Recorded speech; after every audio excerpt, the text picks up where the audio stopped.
Գյուրջան Կասկադ 60 ամիս փուլային վճարում բազմաթիվ առավելություններ։ Պարոն Շարմազանով, նախորդին Փաշինյանը հերթական այսպես ոտքի վրա մի շատ կարևոր թեմայի անդրադարձավ հերթական անգամ,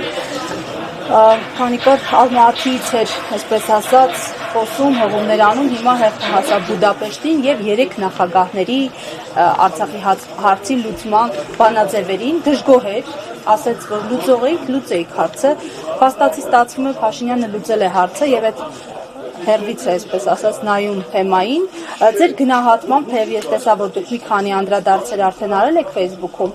ձեր գնահատմամբ ինչու է հենց այս փուլում, հենց այս պահին Փաշինյանը այս հարցը բարձրացնում եւ ինչու են էլի նախագահները մեղավոր։ Լրատվամիջոցների հարգելի ներկայացուցիչներ, հարգելի հասարակության ներկայացուցիչներ, քույրեր եւ եղբայրներ։ Այո, շատ ճիշտ է, որ ես այսօրին սոցիալական ցանցում անդրադարձել եմ այդ հարցին, բայց եւս մեկ անգամ ուզում եմ հիշեցնել, որ բանակցային ժառանգության եւ երրորդ նախագահ եւ հանրապետական կուսակցության նախագահ Սերժ Սարգսյանի բանակցային ժառանգության մասին խոսել է 2020 թվականի կարծեմ հունվար ամսին Կապանում այդ ժամանակ վարչապետ Նիկոլ Փաշինյանը գրեթե բառացի մեջբերում են Փաշինյանի ասածները։ Փաշինյանն ասում է, որ ըստ Սերժ Սարգսյանի բանակցած փաստաթղթի Արցախում ԵԱՀԿ կամ Մինսկ կամ ՄԱԿ-ի, եկնում եմ ԵԱՀԿ կամ ՄԱԿ-ի հովանու ներքո պետք է իրականացվի պարտադիր իրավական ուժ ունեցող հանրաքվե, որի վերնագիրը, անվանումը որևէ բանով սահմանափակված չի լինի։ Այսինքն, ինքը Նիկոլ Փաշինյանն է փաստում, որ մենք հանրապետականներս նախագահի գլխավորությամբ իրեն ժառանգել ենք մի փաստաթուղթ, ըստ որի գլխավոր հարցը Արցախի կարգավիճակի հարցն է սա մեկ։ Նույն Նիկոլ Փաշինյանը գլխավոր հարցը կարգավիճակի հարցն է։ Այսինքն, մինչև Նիկոլ Փաշինյանը գալը խոսել, որ Արցախը տրված է եղել Ադրբեջանին, դա անհետեցություն է, մարազմա, ինչ ուզում եք անունը դրեք, կապուշություն է, հիմարություն է, դավաճանություն է, ինչ կուզեք, դա Նիկոլն է ասում։ Ես Նիկոլին հակադարձնում եմ Նիկոլի խոսքերով։ Ֆիքսում ենք, որ կարգավիճակի հարց եղել է։ Իսկ եթե կարգավիճակի հարց եղել է, նշանակում է Արցախը Ադրբեջանի կազմում մինչև 18 թվականը չի եղել եւ չի կարող լինել ոչ տեսականորեն, ոչ գործնականորեն։ Իսկ այս հարցը փակեցինք։ Երկրորդ հարցը։ Նույն Նիկոլ Փաշինյանը հայտարարում է, որ 20 թվականի հունվարին, որ կարգավիճակի հարցը պետք է լուծվի պարտադիր իրավական ուժ ունեցող հանրաքվեով, ուշադիր, պարտադիր իրավական ուժ ունեցող վերջնական ՄԱԿ-ի, այսինքն Միացյալ Ազգերի կազմակերպության եւ ԵԱՀԿ հովանու ներքո։ Այսինքն, նույն Նիկոլ Փաշինյանն ասում է, որ Արցախի կարգավիճակը պետք է որոշի ոչ թե Իլհամ Ալիևը, ոչ թե Նիկոլ Փաշինյանը, ոչ թե Էդուարդ Շարմազանովը կամ մեր լրագրողները, այլ Արցախի ժողովուրդը։ Եվ Արցախի ժողովուրդը ինչ քվեարկեց, էդ էլ պարտադիր է լինելու։ Այսինքն Սերժ Սարգսյանը Նիկոլ Փաշինյանին փոխանցել է մի փաստաթուղթ, որտեղ Արցախի ժողովուրդը պետք է որոշել իր ճակատագիրը եւ որևէ մեկը չէր կարող կասկածի տակ դնել Արցախի ժողովրդի որոշումը։ Էս էլ երկու։ Նիկոլի դեմ էլի։ Եվ երրորդ Նիկոլ Փաշինյանը ասում է, որ հանրաքվեի դրված հարցերի սահմանափակում չի լինելու, այսինքն սա ինչ է նշանակում։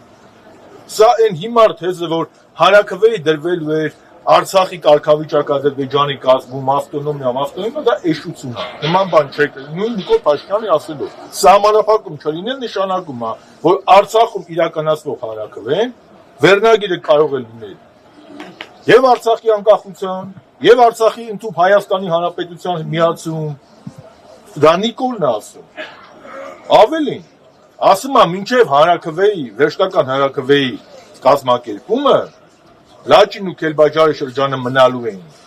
հայկական ուժերի վերահսկողության տակ, ավելին, ասում է, որ այնտեղ միջազգային խաղաղապահներ պետք է դրվեն, բայց ավելի կարևոր բան է ասում, որ Արցախը պետք է օժտվեր ժամանակավոր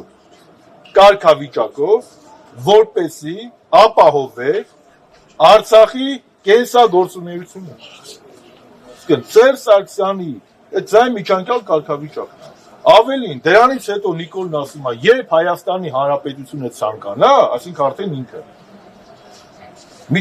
կարող է վերադառնալ այդ բանակցային փաթեթին եւ միջազգային հանրությունը որևէ խնդրեմ չի ստեղծի։ Սա Նիկոլ Փաշինյանի բառերն է։ Հիմա ես իրան չելենջ եմ անում։ Հիմա դու Նիկոլ վերադարձի Արցախի հանրաքվեին, դու ես ասել, չէ՞ որ վերադառնամ միջազգային հանրությունը խնդրեմ չի ստեղծելու։ Վերադարձի պարտադիր իրավական ուժ ունեցող հանրաքվեին, վերադարձի միջանկյալ կարգավիճակի, վերադարձի ՄԱԿ-ի ու ԵԱԿ հովանու ներքո պարտադիր հանրաքվեի, ըստ որի Արցախը փաստացի լինելու է անկախ։ Հիմա թող վերադառնա, ինչ արել Նիկոլը։ Նիկոլը առանց որևէ մեկին հարցնելու այդ փաթեթը դրել է Նիկոլ, բոլորս տեսան, չէ՞ ինչ արեց։ Գնաց ասեց Արցախ Հայաստանը եւ վերջ, մինչեւ այդ ասեց ինչ պետք է դա էլ բանակցում եմ, մինչեւ այդ գովաբանեց Չէ, գովաբանեց նոր պատերազմ, նոր տարածքներ թեզը, մինչև այդ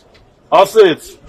բանակցությունը սկսում են ոչ թե Սերժ Սարգսյանի կետից, այդ Սերժ Սարգսյանի կետը այդ կետն է, որ քիչ առաջ ասեց, որ հանրաքվեով Արցախ անկախանում է։ Հիմա եկել ումից է բողոքում, ինչ ասում, Նիկոլ ինքը իր ասածների մեջ խճճվել է։ Ես ասում եմ, Նիկոլ Փաշինյանը հեռախոսից կարդում է այն բանակցային ժառանգությունը, որը իրան թողել ենք մենք։ Թող գնա ինքը անթրաշ Նիկոլը, թրաշված Նիկոլի հետ, բանավիճի, իրար տան, ջարդեն, ԿՊՆ թող երկու մասի բաժանվեն, մի մասը թրաշվողների կողմն լինի, մի մասը անթրաշների կողմն լինի, իրանք այդ կռվեն, նախագահներից ինչ է ուզում։ Նիկոլն է կրկնում եմ, Շարմազանովը չի ասել։ Ասում եկեք բանավիճ ենք։ Ինչի բանավիճ ենք։ Ես միակ ես ինչ է բանավիճ ենք։ Ռուբինյանի մոտքի ՀԿ-ի տատիկ ինչ ենք ուղարկելու բանավիճ ենք, ինչ է բանավիճ։ Թող ոտքի տակ դրանք չընկնեն։ Մեր բանավեճը Նիկոլ Փաշինյանի հետ է, բանավեճը սպառված է։ Ես այսօր ասեցի, փաստերը։ Հələ ինտերնետում նայ կգտնեք YouTube-ում։ Ես փաստերը բառացի ներկայացրեցի Փաշինյանի ընթերցածը Սերժ Սարգսյանի ժառանգությունը։ Հիմա դուք բոլորդ տառաճանաշ մարդիկ եք։ Ըտե շուրջ ինչը բանավիճ եմ։ Եթե այդ մարդն ասում է Սերժ Սարգսյանից փոխանցել է մի փաթեթ, ըստ որի Արցախի կարգավիճակը պետք է որոշվի պարտադիր ուժ ունեցող հանրաքվեով։ Ըստ որի Քելբաջա լաճին մնալու են հայկական վերահսկողության տակ, ըստ որի մինչև վերջնական կարգավիճակը ԵԱԿ-ի ՄԱԿ-ի հովանու ներքո ժամանակավոր կարգավիճակ է տրվելու Արցախին, որպեսզի կենսագործունեությունը Արցախի իշխանությունների եւ Արցախի ազատ կենսագործունեությունը ապահովվի։ Այսօր ինչ արել Նիկոլը։ Այսինքն Սերժ Սարգսյանի բանակցային ժառանգությամբ աշխարհը ճանաչում է դե ֆակտո Արցախը, մինչև նույնիսկ վերջնական հանրաքվեն։ Իսկ Նիկոլ Փաշինյանը մեր Արցախյան պայքարը սարքել է սեպարատիստների պայքար, սաղից սարքել է օկուպանտ, ու որպես օկուպանտ ու սեպարատիստ Արցախի ռազմաքաղաքական ղեկավարությունը այսօր Ալիևի հետ մի մասի նստել են դատում, մի մասի ընդդեմ են դատում։ Ինչն է բանավիճում։